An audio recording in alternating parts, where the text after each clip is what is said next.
Hello guys, मैं किशोर कुमार और आप सभी का स्वागत है गुरु ज्ञान लर्निंग हब के अंदर। और जैसा कि लास्ट 2 वीडियोस के अंदर हमने डिस्कस किया था कोऑर्डिनेट ज्योमेट्री के अंदर, काफ़ी अच्छे लेवल पे हमने डिस्कस कर लिया है। और आज हम देखने वाले हैं पार्ट 3 को, और इस वीडियो के अंदर हम देखेंगे कोऑर्डिनेट ज्योमेट्री के काफ़ी अच्छे लेवल को। तो चलिए बिना देर के स्टार्ट करते हैं।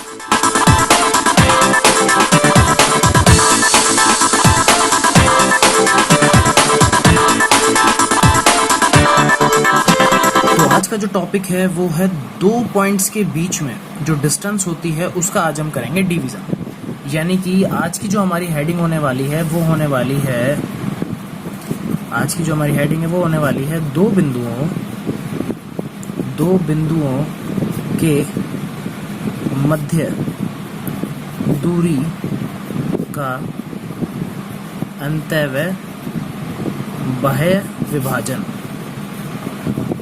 अंतःव्यय बाह्य विभाजन, इसका मतलब ये हुआ internal and external division of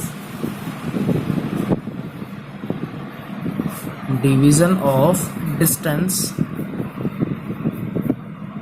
internal and external division of distance between 2 points. यानी कि आज कोई भी 2 पॉइंट्स हम लेंगे, उन दोनों के बीच की जो डिस्टेंस होती है उसका इंटरनल डिवीजन कैसे करते हैं और एक्सटर्नल डिवीजन कैसे करते हैं, आज हम वो सीखने वाले हैं। आज हम इसका करेंगे प्रूफ करेंगे। क्या करेंगे? प्रूफ करने वाले हैं। उसके बाद अपन उसकी एप्लीकेशंस यानी कि उसके ऊपर कुछ क्वेश्चंस करके देखेंगे कि किस टाइप से ऐसा पॉसिबल है और किस टाइप से ऐसा पॉसिबल नहीं है। ठीक है, सपोज मेरे पास एक लाइन है, एक है ए पॉइंट है और एक मैंने मान लिया बी पॉइंट है। ठीक है, एक है ए पॉइंट और एक है बी पॉइंट। एक कोई थर्ड पॉइंट मैं ले लेता हूँ, मैंने थर्ड पॉइंट ले लिया जो है ना इन दोनों के बीच में है। मैंने एक थर्ड पॉइंट लिया P जो कि A और B के बीच में है। बीच वाला जब भी आएगा, बीच में जब भी आएगा वो पॉइंट, तो उस पॉइंट को तो बोलेंगे हम अपन इंटरनल डिवीजन। क्या बोलेंगे? Internal division. ठीक है, कोई भी एक मैंने थर्ड पॉइंट ले लिया जो 2 आदमियों के बीच में, वो तो होगा इंटरनल डिवीजन। वापस से मैंने 2 पॉइंट चूज किए A और B। अगर कोई थर्ड पॉइंट मैं ले रहा हूं इन दोनों के बाहर, लाइन पे नहीं है, लाइन के बाहर है, बाहर से इन्हें डिवाइड कर रहा है, तो वो क्या होगा? वो होगा एक्सटर्नल डिवीजन। वो क्या होगा? एक्सटर्नल डिवीजन होगा। ठीक है, इसे अपन प्रूफ करेंगे। अब किस टाइप से देखो प्रूफ करना है वो मैं आपको यहाँ पर बता देता हूँ। चलो देखते हैं। तो पहले हम सीखने वाले हैं, क्या सीखेंगे? इंटरनल डिवीजन सीखेंगे हम। इंटरनल डिवीजन यानी कि हम सीखेंगे अंतः विभाजन। क्या सीखेंगे? अंतः विभाजन सीखेंगे। देखो कैसे करते हैं इंटरनल डिवीजन। सबसे पहले तो ये देख लेते हैं। नॉर्मली ग्राफ प्लॉट करते हैं छोटा सा। क्या करते हैं? ग्राफ प्लॉट करते हैं सबसे पहले तो। ठीक है, कर लिया, ग्राफ प्लॉट कर लिया। उसके बाद एक छोटी सी कोई सी भी आप लाइन ले लो। एक लाइन ले ली A और B। लाइन क्या ले ली? A B लाइन ले ली। ठीक है, 2 पॉइंट्स हैं, A है और एक B है। अगर मैं कोऑर्डिनेट्स की अगर मैं बात करता हूँ, चलो इनको अगर मैं मैच करवा देता हूँ, थोड़ा सा A को साइड में लिख देते हैं। अगर मैं इसे मैच करवा देता हूँ, मान लो ये तो है x1, इसे अगर मैं मैच करवाता हूँ तो ये मैंने मान लिया ये क्या है? मेरा x2। ठीक है, अगर मैं y कोऑर्डिनेशन की बात करूँ तो ये है y1, और अगर मैं इस वाले की मैं बात करता हूँ तो ये मैंने मान लिया क्या है? ये है मेरा y2।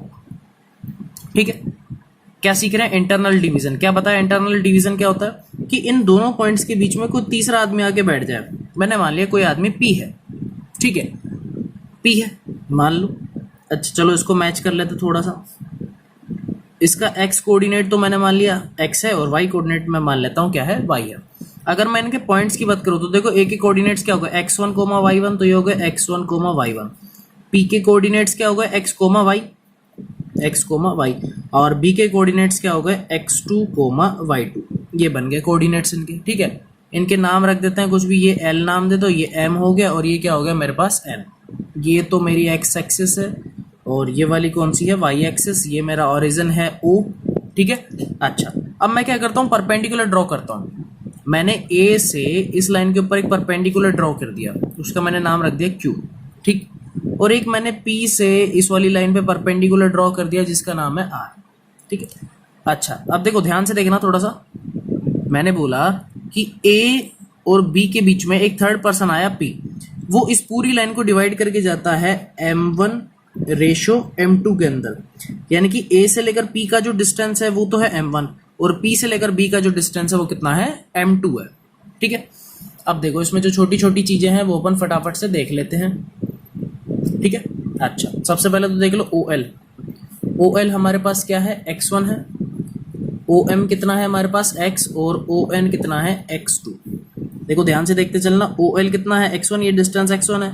OM की डिस्टेंस कितनी है x, और ON की कितनी है x2। ठीक है, अच्छा उसके बाद AL कितना है y1, और PM है मेरे पास y, और BN है मेरे पास y2। देखो AL है y, देखो ध्यान से AL ये y कोऑर्डिनेट्स हो गया, कितना है y1 है। PM की अगर मैं बात करता हूँ कितना आएगा y, और BN तक की बात करता हूँ तो कितना आएगा वो y2। ठीक है, अच्छा AQ बताना मुझे एक बार, AQ क्या होगा। AQ देखो AQ ये रहा AQ की जगह बताओ क्या लिख सकते हैं। देखो क्या लिख सकते हैं, अगर मैं इस पूरी डिस्टेंस में से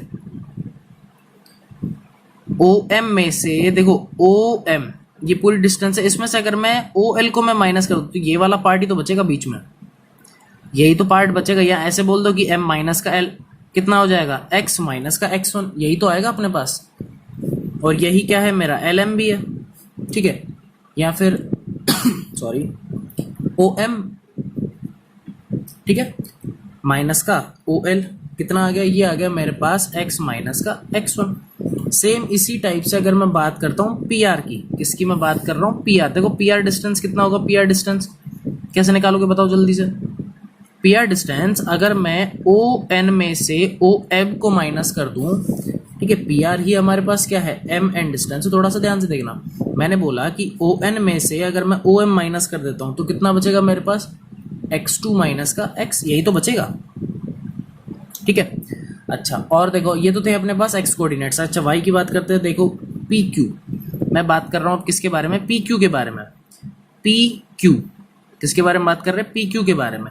मुझे एक चीज बताओ, अगर मैं PM में से अगर मैं QM को माइनस करूं, PM यानी कि y और QM यानी कि y1, तो इसका मतलब क्या हो गया, PQ क्या बोला मैंने, PM में से मैंने MQ को माइनस कर दिया है, QM को माइनस कर दिया, तो कितना बच गया, y माइनस का y1 आ गया। ठीक है, अच्छा इसी टाइप से अगर मैं BR की बात करता हूँ, BR हो जाएगा BN माइनस का RN। देखो ध्यान से BR ये छोटा सा डिस्टेंस क्या हो जाएगा, BN में से अगर मैं RN को मैं माइनस कर दूँ तो मेरे पास आ जाएगा, ये आ जाएगा y2 माइनस का y। तो जो छोटे छोटे से जो टर्म्स थे वो तो हमने यहाँ पर लिख लिए। ठीक है, तो टर्म्स थे छोटे छोटे से। अब थोड़ा सा आगे से ध्यान देना, यहाँ पर हम प्रूफ करने वाले हैं कि इंटरनल डिवीजन के कोऑर्डिनेट्स क्या क्या बनने वाले हैं। यानी कि मैं P जो पॉइंट है उसके कोऑर्डिनेट मुझे पता है x, y है, लेकिन मैं उन्हें M1 और M2 की फॉर्मेशन में एक फॉर्मूला जनरेट करने का ट्राई कर रहा हूँ कि हमें एक डायरेक्टली फॉर्मूला मिल जाए, हमें इतना बड़ा मेथड ना करना पड़े, हमें बस एक बार फॉर्मूला मिल जाए कि किस टाइप से हम इसे जनरेट करें, ताकि हम डायरेक्टली जो क्वेश्चंस आएंगे, जो एप्लीकेशंस होंगी, सीधा फॉर्मूला यूज किया और आंसर आ जाए। चलो देखो अब थोड़ा सा ध्यान से देखना, मैं ट्राइंगल बता रहा हूँ, एक तो ट्राइंगल बता रहा हूँ कौन सा AQP, और एक ट्राइंगल बता रहा हूँ PRP। कौन कौन सा ट्राइंगल बताया मैंने, AQP ये वाला था, और मैंने ये बता दिया कि ये क्या है, मैंने परपेंडिकुलर डाला था तो इसका मतलब ये दोनों 90-90 के। अच्छा PRB, एक है PR और B, एक ये छोटा वाला ट्राइंगल।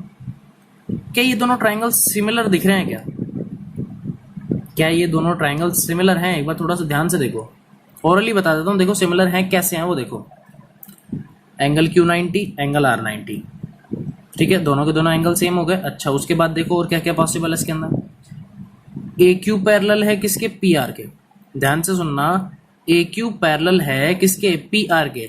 जब दो पैरेलल लाइन को एक ट्रांसवर्सल लाइन AB काट कर जाती है तो एक ही साइड बने हुए एंगल्स क्या होते हैं, हमेशा इक्वल होते हैं। इसका मतलब ये वाला एंगल, ये वाला जब मैं पेन चला रहा हूँ, ये वाला एंगल इक्वल होगा किसके, इस वाले एंगल के। ठीक है, और जब भी दो एंगल होते हैं इट मीन्स थर्ड एंगल तो ऑटोमेटिकली क्या हो गया, बराबर हो जाता है। तो इसका मतलब ये हुआ कि ट्राइंगल AQP सिमिलर होगा किसके, PRB के। सिमिलर बताया है मैंने, क्या बताया मैंने, सिमिलर, ठीक है। और सिमिलर का साइन इस तरीके से रिप्रेजेंट होता है, ठीक है। अब रेशो बनाते हैं। रेशो कैसे बनाओगे, ध्यान से देखो, देखो रेशो होते हैं सिंपल सिंपल से, स्टार्टिंग से ले लो, ए क्यू अपॉन में P R equal Q P upon में R B equal A P, इन दोनों को ले लिया तो इधर भी इन दोनों को लोगे, अपॉन में पी बी। ध्यान से देखो, A Q upon P R equal है Q P upon R B equal है किसके, ए पी अपॉन में पी बी। ये सिंपल सिंपल से है, ठीक है। अब इनकी अपन वैल्यूज लिख देते हैं फटाफट से। देखो अब इन सब की क्या रखनी है, अपने को वैल्यूज रखनी है। ए क्यू की वैल्यू कितनी है, देखो यहाँ पर दिख रहा है एक्स माइनस का एक्स वन। पी आर की वैल्यू एक्स टू माइनस का एक्स। क्यू पी की वैल्यू, क्यू पी ये रहा देखो, पी क्यू कितनी है, y minus y one.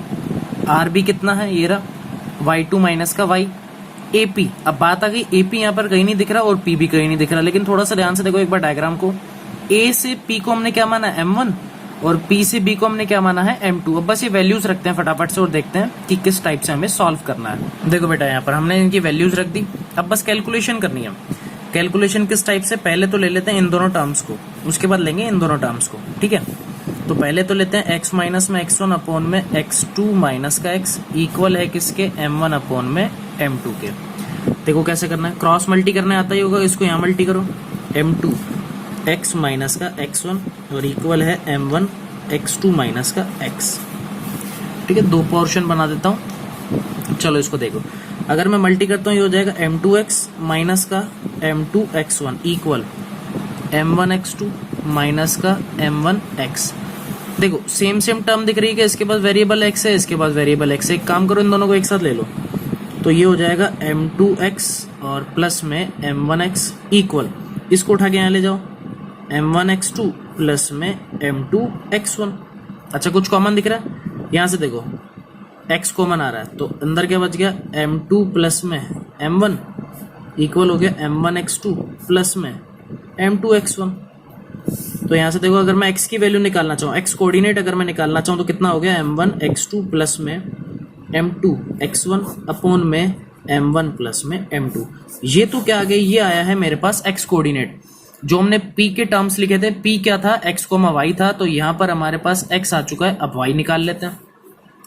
y के लिए क्या करना है भाई, y माइनस का y1 इक्वल किसके है, M1 अपॉन में M2 और अपॉन में y2 माइनस का y1। वापस से क्या होगा, क्रॉस मल्टी होगा। देखो कैसे करना है, M2 को यहाँ मल्टी करो तो ये हो जाएगा M2 y माइनस का y1 इक्वल M1 ब्रैकेट में y2 माइनस का y1, ठीक है। अच्छा मल्टी कर दो, ओपन कर दो, M2y माइनस का M2y1 इक्वल M1y2 माइनस का M1y1।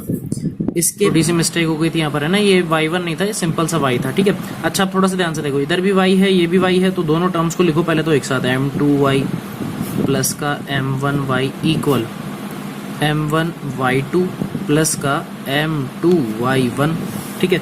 कॉमन टर्म क्या आ रहा है, y आ रहा है, ये हो गया M2 प्लस में M1 इक्वल हो जाएगा M1y2 प्लस में M2y1, ये y1 है।